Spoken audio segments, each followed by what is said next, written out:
just going to tell you a little about our speaker today, who looks very colourful. I'm sure she's going to give us a very colourful speech. From the 1st of May 1997 until December 2012, Beth Wilson was Victoria's Health Services Commissioner. A lawyer by training, she's worked mainly in administrative law. Beth has had a long-standing interest in medico and legal and ethical issues.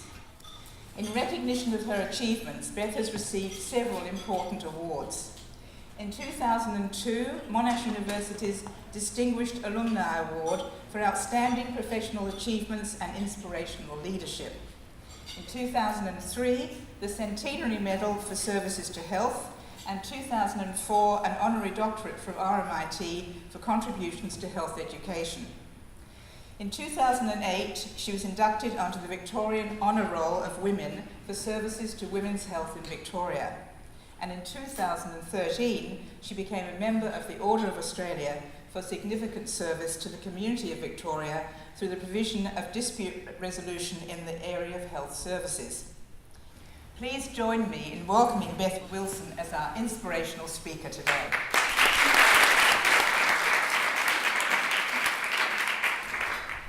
Thank you, Lynn, for that very kind introduction.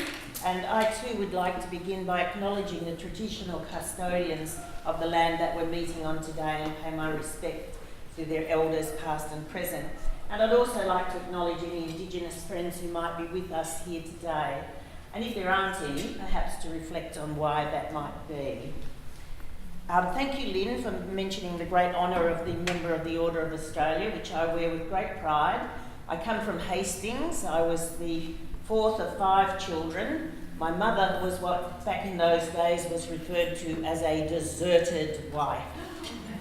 We call them single mums now, which is kind of a bit more friendly, but it was a bit of a disgrace back then. But dear, bless mum, she brought up 5 children on her own with very little money. She worked in a fish and chip shop. Didn't even own one, Pauline. She just worked there. But she always really highly valued education, and she always made sure that in our little cottage there was always a space for me to be able to study, because I was the bookworm of the family. And when they gave me the Member of the Order of Australia, I had a call from Radio National to see if I would go on the breakfast show on Australia Day, and I said, love to, being the show-off that I am. Anyway, the producer rings you up and has a little chat so that he knows how to brief the presenter. And I said to him, look, I grew up as, this poverty-stricken childhood in this weatherboard shack, and I said, one day, Mum's sitting at the table and she's going through a list of names in the paper. It was the Herald Sun, Lynn, for which Lynn worked. And all of a sudden, she started hooting and hollering and making an awful ruckus, and we thought, what's going on here? What's wrong with Mum? She's gone mad. Who's going to look after us now? But she found my name in the list of recipients of a scholarship, and it just made her so proud. So I said to the producer, I told my brother, don't tell Mum about the medal. On the day, go and get the papers, get a big magnifying glass, and let her find it for herself. Because I wanted her to feel at 92 the way she felt when I was 11. So Radio National said, oh, we want to know. What she said. You know what she said? She said, oh, that's good, isn't it?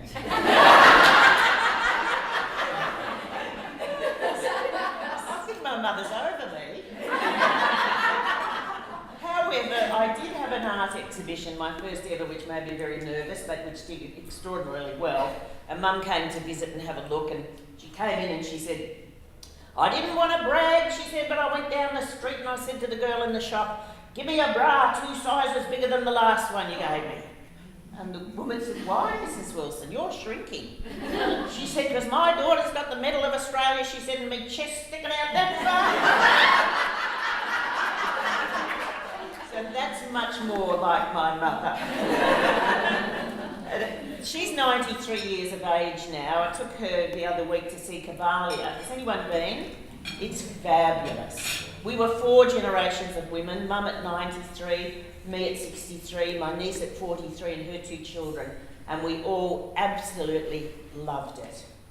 Now I've got a note in my hand here that I got from the shop the other day. this is a little story about how other people see you. I went into the Caltex store to get my papers and I dropped $1. It rolled under the counter and I couldn't get it, and there was a queue building up and everyone's in a hurry. So I said to the lass, it doesn't matter, it's just $1, forget it. The next day I came in and the young man said, oh madam, here is your $1. And I said, well, how did you know it was my $1? Oh madam, she has left a note. And he gave me the note. And here's the note. Attached to the note is my $1. And this is what it says. Give back to lady with the 2 dogs. She comes in every morning. Short bob, hair glasses, her $1 dropped. Elderly lady.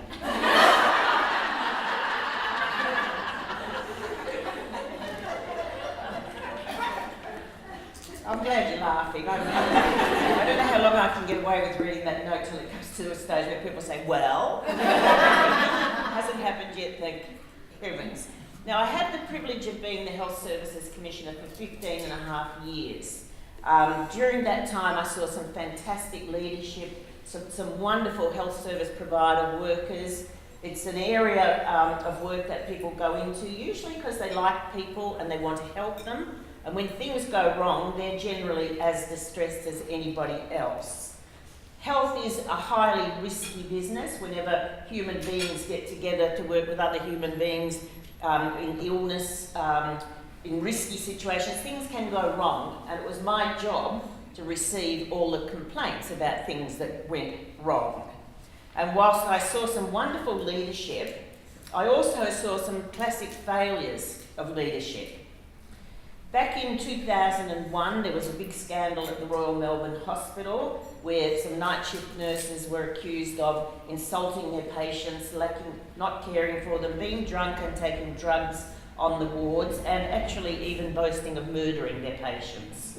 Not the kind of thing any leader wants to read about. It was in the paper day after day after day, and the then Health Minister, the Honourable John Thwaites, he referred the matter to the Health Services Commissioner, which was me. And we did an inquiry, which is still available on the website of the Health Services Commissioner, which looked at night shift culture, which looked at, we looked at the systems issues. We didn't look at the allegations of murder. They went to the coroner, with whom we worked very closely. But we looked at things like what happens when nursing staff make complaints about other nursing staff. Are they ignored? Does it just go into a black hole? What happens with protocols, policies, drug administration and storage, record keeping? And we really found a grand institution in a big mess at that time. It was a time when there were a lot of changes of leadership. Executives were paid to come in, sack people, cut, and nick off, basically. So in a couple of years, there were 3 different CEOs and 5 different directors of nursing. In that kind of situation where there are really severe cutbacks, it's support services for nursing staff, education, that kind of extra things that really suffer because, of course, acute care has to take the first priority. The report is a really interesting one because it actually looks at nursing. Generally, if there's an inquiry into hospitals or a royal commission, it's about the surgeons. It's about the boys at the top. But this was about nursing standards, and it's been a really useful report. A lot of other hospitals have said, how would we look if Beth Wilson's team came in and did this kind of investigation? So they've used it as an audit tool to improve the quality of their own services. I was in Ireland with a copy of the report under my arm, and very similar cutbacks were about to happen there. So they were very pleased to grab hold of my report to use to argue their case. I hope that it had some effect. In really large institutions where bad pockets of practice happen, it's usually a mixture of some people with rather nasty personalities and a lack of leadership. Not many leaders turn up at night to see what's going on the night shift. Hospitals are very, very different places at night. I, not so long ago, became a patient. A very interesting place for the Health Services Commissioner to be, because I hadn't been a patient before. I had a bit of trouble with the waterworks, sorry if that's too much information. However, I am the patron of the CFA.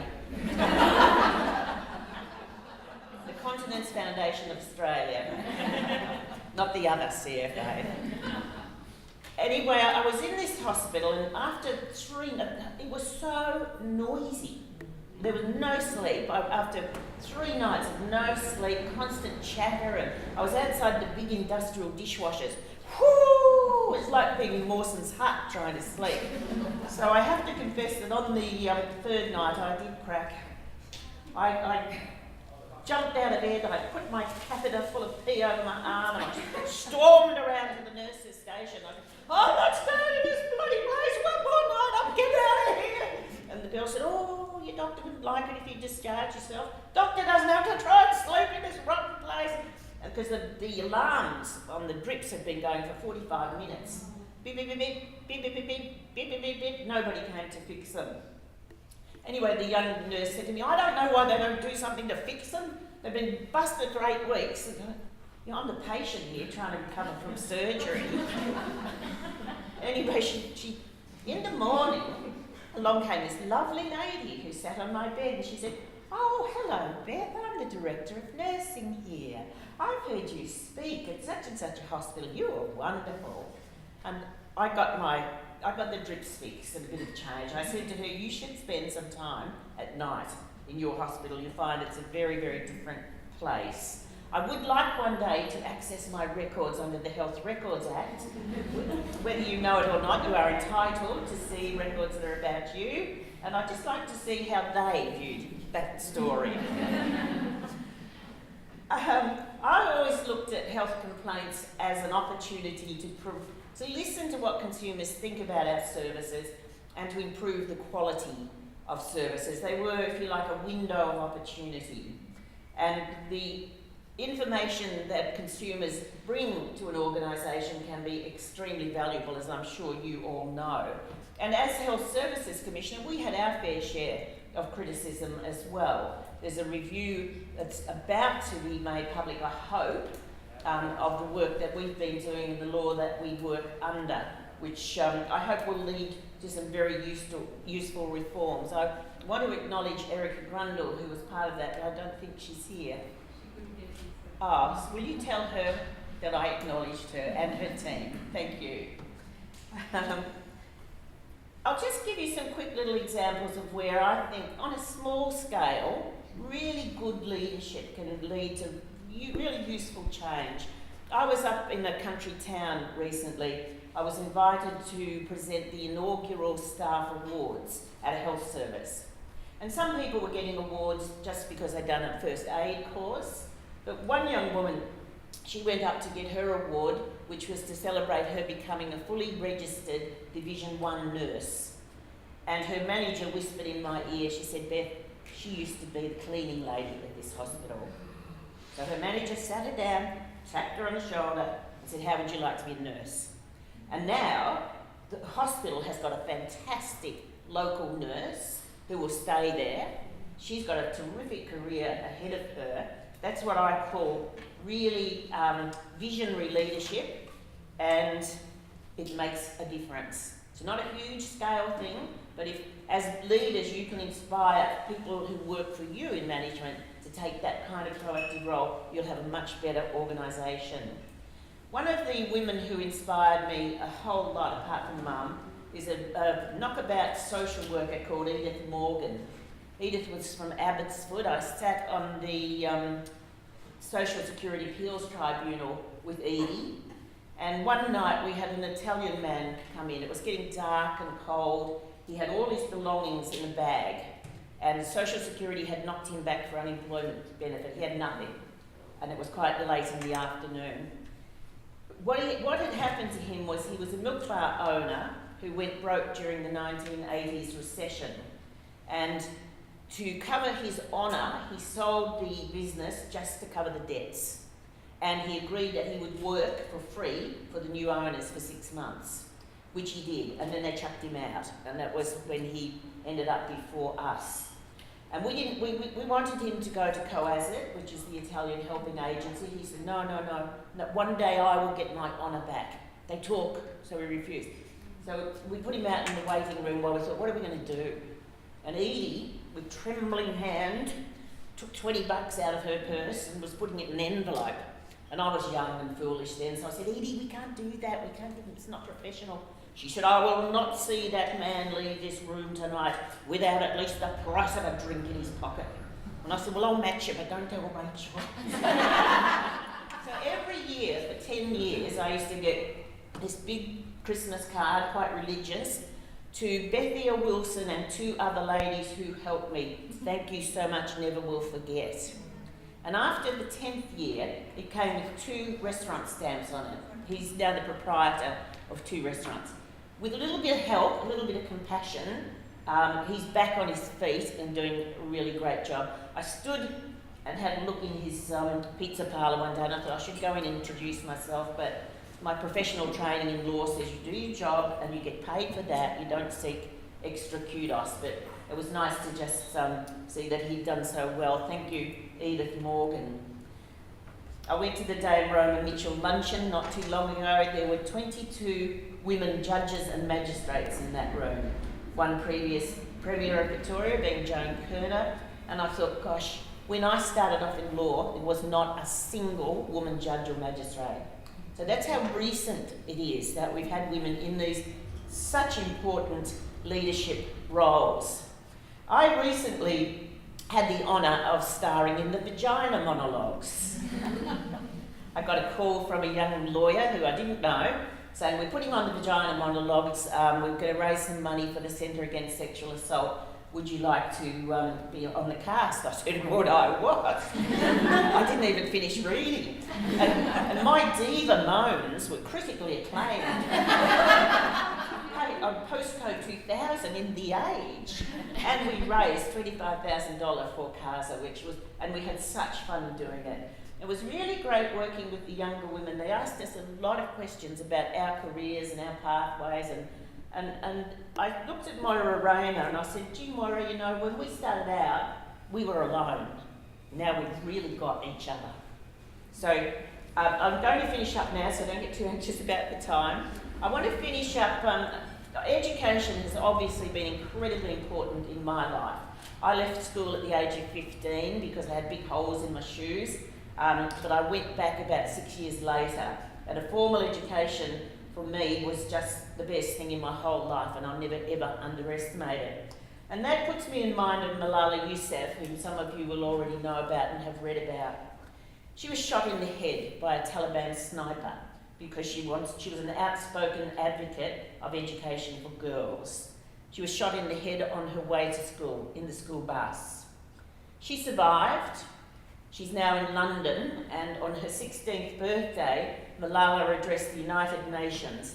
She had an audience that included 1,000 students from around the world, and these are her words.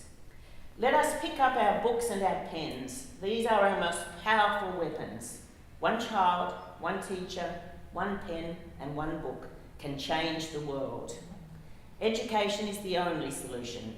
The terrorists thought that they would change my aims and stop my ambitions, but nothing changed in life except this. Weakness, fear, and hopelessness died. Strength, courage, and fervour was born. Malala is already an inspirational leader, and she and others like her are our futures. So I urge you to support those young women in their struggle to get to where we're at. Thank you.